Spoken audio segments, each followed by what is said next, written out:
Yes, same the guy. About the general pharmacokinetics, we are on the general pharmacokinetics. These benzodiazepines, they are lipophilic. They are lipophilic in nature. Because of that, benzodiazepine ring. Increase in lipophilicity increases the protein binding. So they are highly protein binding. They are highly protein bound drugs. And those with the 3-hydroxyl group, they are less protein binding than those without this group. These ones, they are more hydrophilic than those without the 3-OH group, meaning that those without the OH group, they are more lipophilic than these ones. They are effectively distributed to the brain. They have ability to cross the placenta and breast milk because of the high lipophilicity. They can be absorbed orally. They are orally active because of the lipophilicity. They are orally absorbed.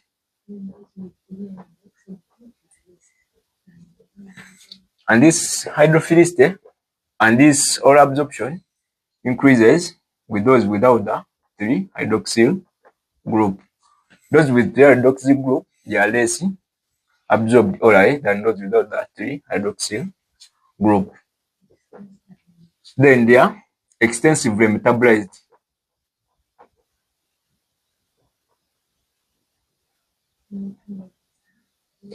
Especially those with the azo ring, the imidazo and the triazo. These ones, they undergo phase 1 metabolism.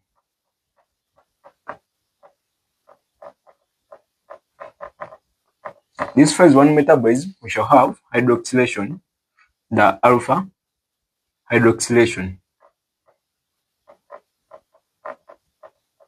We are going to see this one here as the metabolism of the some benzodiazepines to see what we are meaning here.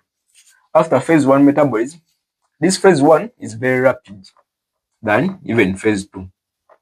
It is very rapid. Then after phase 1, they can undergo phase 2 metabolism.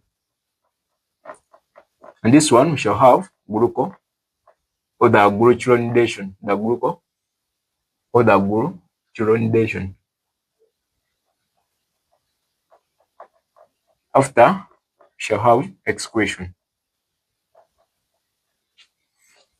And this one is done by the CYP3A4 enzyme. Then those ones with the 3-hydroxyl group, these ones mainly they undergo phase 2 metabolism. But of course, their metabolism will not be much as those ones with the azo ring.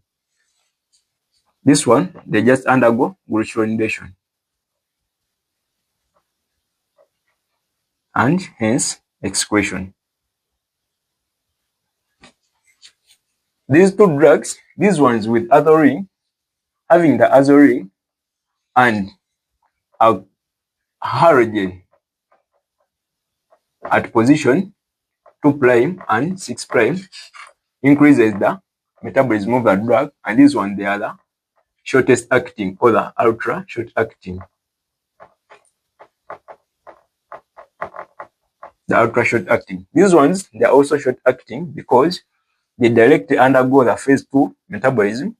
But if phase 1 metabolism occurs, then phase 2 metabolism will be very fast. That's why these ones are ultra short acting compared to this one with 3-hydroxyl group, though they are also short acting.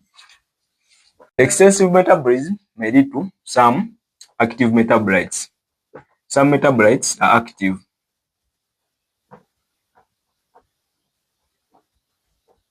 And for those drugs having the active metabolites, there will be long acting.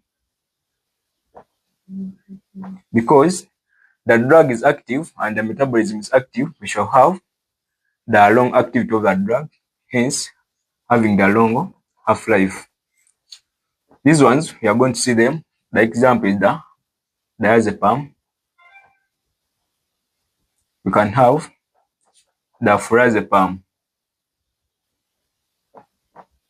and also clonazepam and many other drugs. We are going to see them. However, these drugs do not induce metabolism. They do not induce metabolism of other drugs.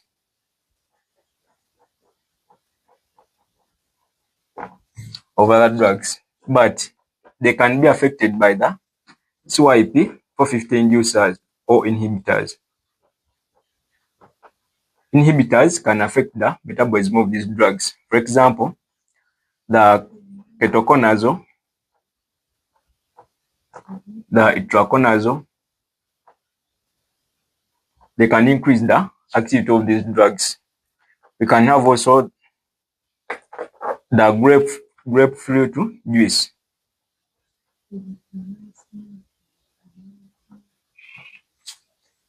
Erythromycin,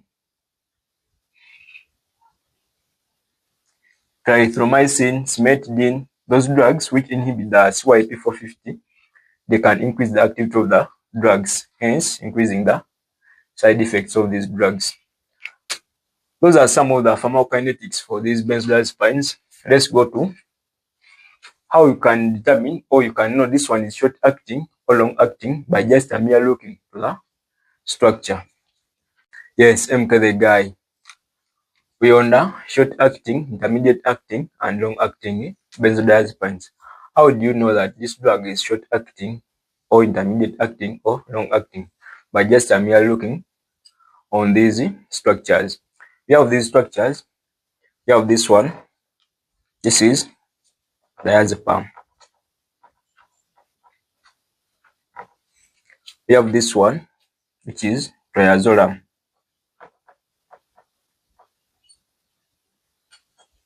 We have this one, which is midazolam.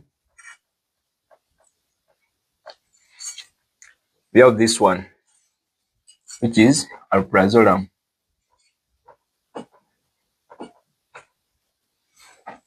We have this one, which is lorazepam. We have this one, which is flurazepam. How do you know that they are short acting or long acting? Here, for short acting, they have azorin or the imidazole. Can be imidazole or triazole. But that's not all. On this one, they also have electron withdrawing group or a halogen at this position, which is the 2', this position. So when you look at these structures, we can determine the short acting benzodiazepine. For example, we have this. This is the imidazole, and we have the halogen at this position, meaning that this one is short acting. This ring is a substrate for CYP3A4, meaning that these drugs, they are easily metabolized by this enzyme. We shall have hydroxylation at this methyl group. We shall have alpha hydroxylation. So we shall have the OH at this position. This is phase 1 metabolism. After, this group can be glucuronized by phase 2 metabolism. We can add sugar here, which is the glucuronic acid. Now this drug can be excreted in the urine. So these drugs, they have short half-lives. These are short-acting benzodiazepines. This is one. We have what else? We have this one, triazolam. We have the triazoline, and also have the halogen at this position. This one can undergo hydroxylation and again glucuronidation. Then it is excreted. This string is a substrate for CYP3A4. It's also a short acting drug. Those are the short acting. When we go to the intermediate acting, these ones, they have OH group at position 3. They have OH at position 3, or they have an azo ring. But this azo, there is no halogen at position 2 prime. They may be having the azo ring. This can be the triazo or imidazo, but they have no halogen at 2 prime position. Here you can see we have alprazolam. This drug has the azo ring, but it has nothing here. Meaning that this drug is metabolized, but because of no halogen here, it has an intermediate activity. So this is one of the intermediate acting. We said those with the OH at position 3. You can see this lorazepam. This lorazepam is also intermediate. These drugs, they can stay in blood, therefore can be excreted in the kidney. They undergo just phase 2 metabolism, which is glucuronidation. But since these ones, they undergo phase 1 and again phase 2, the phase 2 will be more rapid than these ones, which just go into phase 2 directly. So these ones, they are more short acting than these ones with the OH groups, though they have a shorter half-life. But when you compare them with these ones with the imidazole ring or the azo ring and halogen at this position, these ones, they are intermediate acting. So we can have lorazepam, we can have alprazolam from this structures, but there are many others. When it comes to the long acting, we have the rest. So we have, for example, diazepam, those without the OH groups, and they have the azo ring. So we have this diazepam, the longer acting. So they have no OH group at position 3, and they don't have azo ring, azo ring. Also, these drugs, they are long acting because their metabolites are active. They can form metabolites which are active.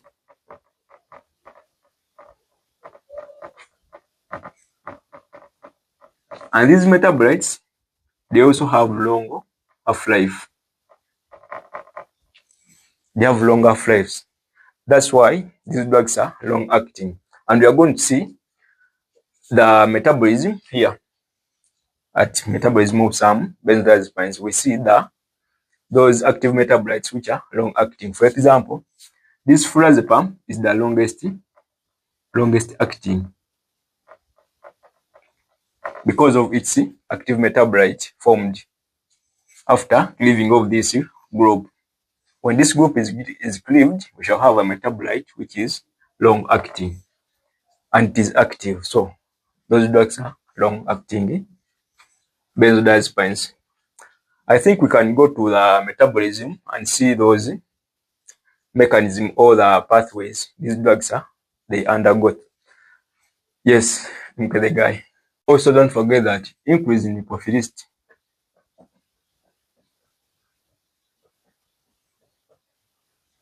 will increase tissue penetration, meaning that this drug can easily cross the blood-brain barrier. So there is a crossing of blood-brain barrier, meaning that if there is a crossing, there is a redistribution.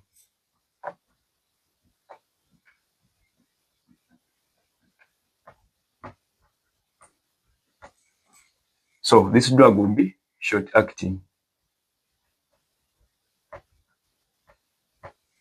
And also don't forget that on redistribution, this drug can go to the liver, meaning that it can penetrate the liver cells. It can penetrate. When it penetrates the liver cells, this drug can easily metabolized by the CYP450 enzymes. Is a metabolism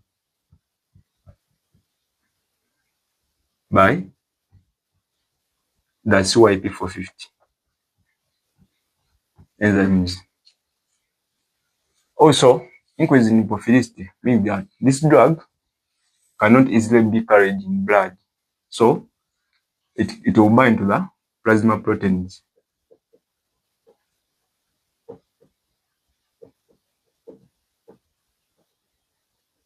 For it to be carried in blood, to bind to the plasma proteins. So, the more the lipophilicity, the more the short acting, and the more the plasma protein binding. Yes, MK the guy. I think we can go to the metabolism of other benzodiazepines. Yes, MK the guy. About metabolism, I have different structures here. I have different drugs. I have drug A, drug B, drug C, and drug D. We want to see their metabolism, how these drugs are metabolized. This drug, this is diazepam. We have this one is chlordiazepoxide.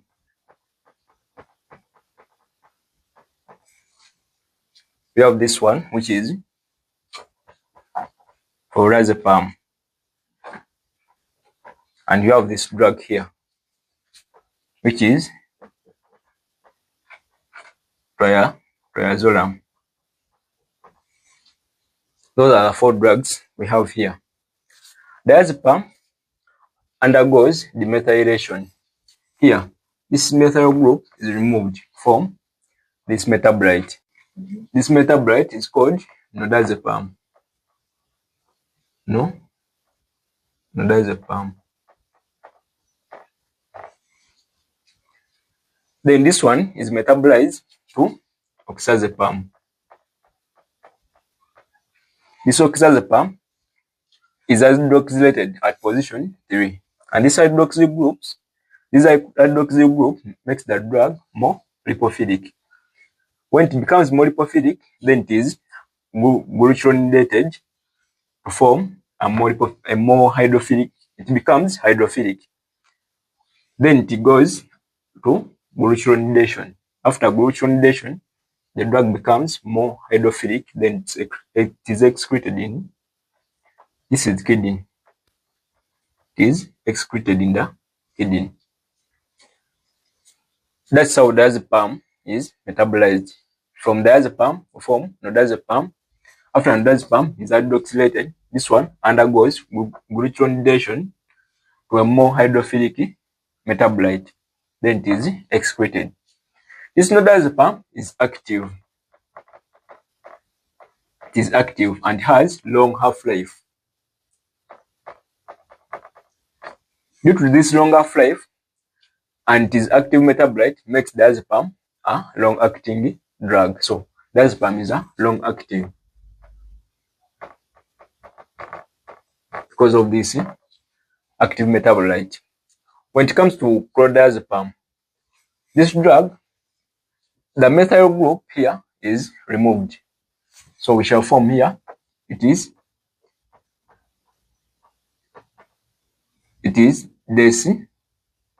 methyl chlordiazepam, chlordiazepoxide. The methyl group is removed. That's why we say methyl chlordiazepoxide. Then after, even the amino group is removed to form this O, which is oxidized to this oxygen. This drug is demoxazepam.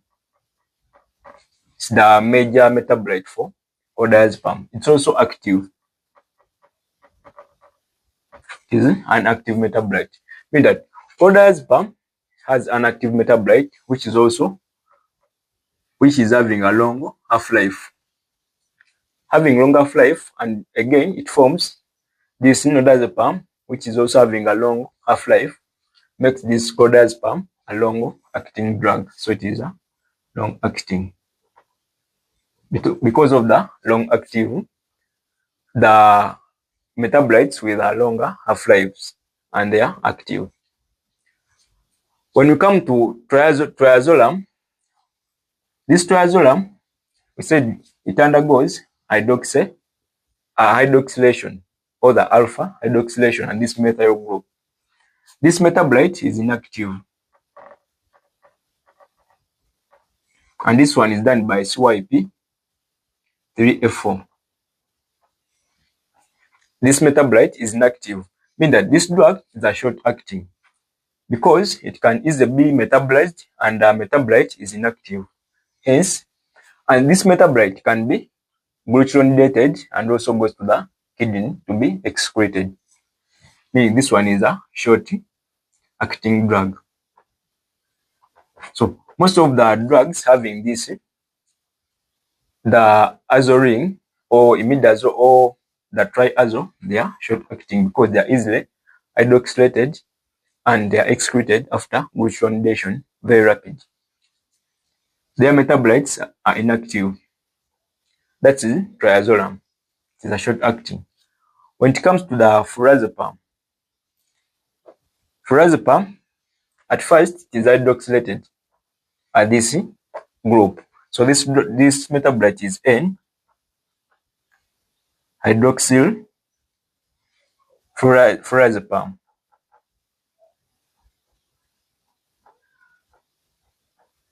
N-hydroxyl flurazepam is hydroxylated. After this group is cleaved off, we shall form the des-alkyl.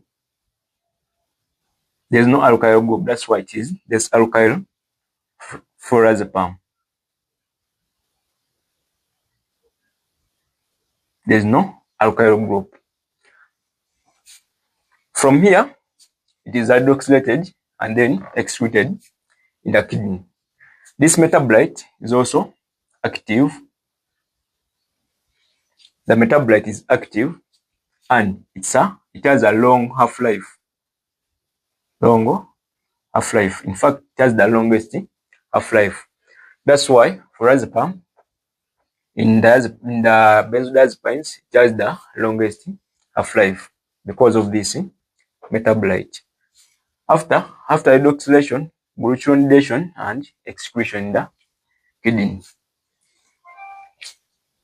That's the metabolism of these drugs. We can go to the clinical uses. We talk about the ADRs and other drugs which affect the GABA receptors.